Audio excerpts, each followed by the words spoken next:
అసలు నువ్వు ఒక్కడైనా ఊళ్ళో మీ వాళ్ళు ఎవరన్నా? నేను ఒక్కన్నా సాగలో లేని ఊరు ఉంది అసలు. మరి ఏలేసేవాడని సాగలో లేని ఊరు ఉందా అసలు? ఈ మాట ఊరుకుంటారు ఉండాల్సిందే. అదే మరి అసలు రామాయణం అంతా గురించి మాదేగా.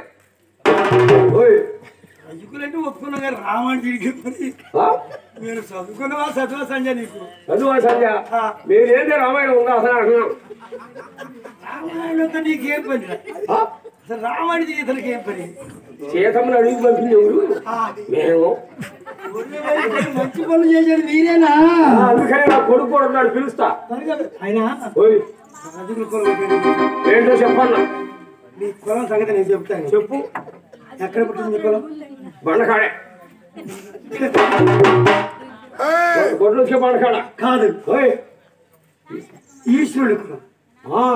ఈశ్వరుడు జన్మించింది వీరభద్రుడు. అవును. వీరభద్రుడు ఈశ్వరుడు భార్య పార్వతి. అవును. భద్రుడు జన్మించింది వీరకంఠం. భద్రుడు జన్మించింది వీరకంఠముడి. అవును. వీరకంఠముడిలో ఎలా జన్మించాడు? ఎట్లా? అందరూ అనుకోవట్లేదా? కాదు, 4 మాటలు చెప్తే కానీ అందరికీ తెలియదు. ఏంటది? దక్షిణమూర్తి యజ్ఞశాలకు వెళ్ళాడు. వెళ్ళింది పార్వతి. నూరూరు కుమార్తెలు దక్షిణమూర్తికి. పెద్ద కుమార్తె పార్వతీదేవి. అవును. పార్వతీదేవి భర్తే ఈశ్వరుడు. ఈశ్వరుని పిలవాలి. ఈయన తపస్సులో ఉన్నాడు, ఆయన అలిగిపోయాడు దక్షిణమూర్తి. అందరూ వెళ్ళారు. అందుకే పిలవల పేరంటో పోకూడదని అప్పటి నుంచి వచ్చింది మాట. అంటే నమ్ముడు వాళ్ళకి కాస్త తెచ్చు అనుకుంటా. కాదు, అయితే పిల్లలు మొగుడు పోక ఆయన పోతే బాగున్నావుగా. శివుడు లేకపోతే ప్రపంచం లేదు కదా. అయ్యా మరి అమ్మగారి ఇల్లు కదా, ఇల్లు వస్తానండి. వద్దు పార్వతి, నీకు పరాభ పడతావు, పుట్టింటికి పెడితే అన్నాడు ఈశ్వరుడు. ఓహో. అయినా అందరూ అక్క చెల్లెళ్ళు వచ్చారు కదండి. అవును. మరి సూర్యుడి భార్య, చంద్రుడి భార్య, విష్ణు అందరూ 9 అప్పచెల్లెడు. అష్టదిక్కాలు భార్యలో. సరే వెళ్ళి అన్నాడు. శివుడు ఏమంటాడు? భార్య కొద్ది తీరిస్తేనే భర్త అయ్యేది. అంతేగా పాపం. కోరికలు ఎగ్గొడితే ఎట్ట కోరకనే వెళ్ళింది. ఎవరి సంక్రాంతి పోయింది? వినాయకుడు. పెద్ద కుమారుడు ఎవడు? వినాయకుడు. వినాయకుడు సంక్రాంతి పోతే ఈయనకి అటువంటి ఏమంటే పగల తెలియదు వినాయకుడికి. ఫోన్ చేసా, ఫోన్ చేసి లోపలికి వెళ్ళిపోయాడు. అందరూ నవ్వారు. అక్కడ పిలవపోయిన పేరంటే ఎందుకు వచ్చింది అని నవ్వారు. చూసావా, పిలవన పేరంటే వెళ్ళకూడదు.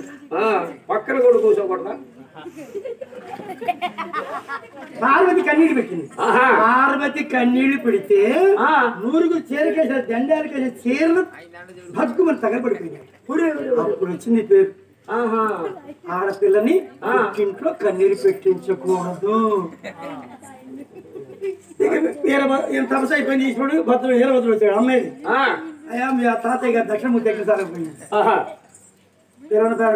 వీరభద్రుడు మహాకోపం, కోపిష్టి. అప్పుడు గొడ్డలు ఉండదు ఆయన. వీరభద్ర తాతయ్య గారింటికి ఎందుకు వెళ్ళాలి మమ్మ అని వెళ్ళాడు. వెళ్ళేటప్పటికి కోలాహలం జరుగుతుంది అక్కడ. వీరభద్రుడు కోపం వచ్చి ఎవరు తట్టుకోలేదు. వీర తాళ్ళు ఉంటాయి అన్నమాట. వీరభద్రుడు ఏరికెళ్ళి వంటల్ని నరికి మారేస్తాడు. కనిపించినోడు ఆయనకి ఎదురులేదు. ఈశ్వరుడు కొడుక ఎవరు ఆపలేకపోతున్నారు. ఆ తలకాయలన్నీ వంగుండలు పడిపోతుంది. అయ్యో. అప్పుడు వచ్చి తల్లిని చూశాడు. తల్లిని ఎవరైనా కుమారుడు అనేటువంటి వారు తల్లి మీద చేయెత్తకూడదు. ఏదైనా మాట సందర్భాలు కొడితే తండ్రిని కొట్టండి, కానీ తల్లి ఏమనపాకండి. తల్లి మీద చేయెత్తాడు వీరభద్రుడు. అప్పుడు ఆగిపోయాడు. నారద మహర్షి అయ్యో మహర్షి కదా ఆగిపోయాడు. అప్పుడు ఈశ్వరుడు వచ్చాడు.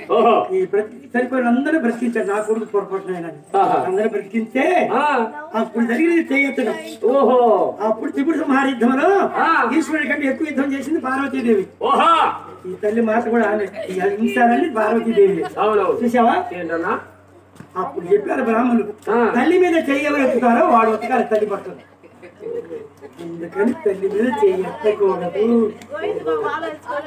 ఆశ్రమంలోకి పోతే ఉచ్చే పని లేదే. ఏ ఆశ్రమానికి వెళ్ళినా తల్లి రుణం తీర్చాలంటే తల్లి బట్టలు ఉతకాల్సి వచ్చింది. అందుకని తల్లిని దేవతలు పూజిస్తే అందుకని ఈ శాఖలో ఉద్యోగాలు మానుకొని వ్యాపారాలు చేసుకుంటున్నారు. కాదు వీరభద్రుడు జన్మించిన వాడు ఆ బండ కింద పుట్టాడు వీరభద్రుడు. అయితే మా కొడుకుని కూడా పిలుస్తా ఉండండి. పుట్టింది శాఖ రజకులం. ఓ కొడుకా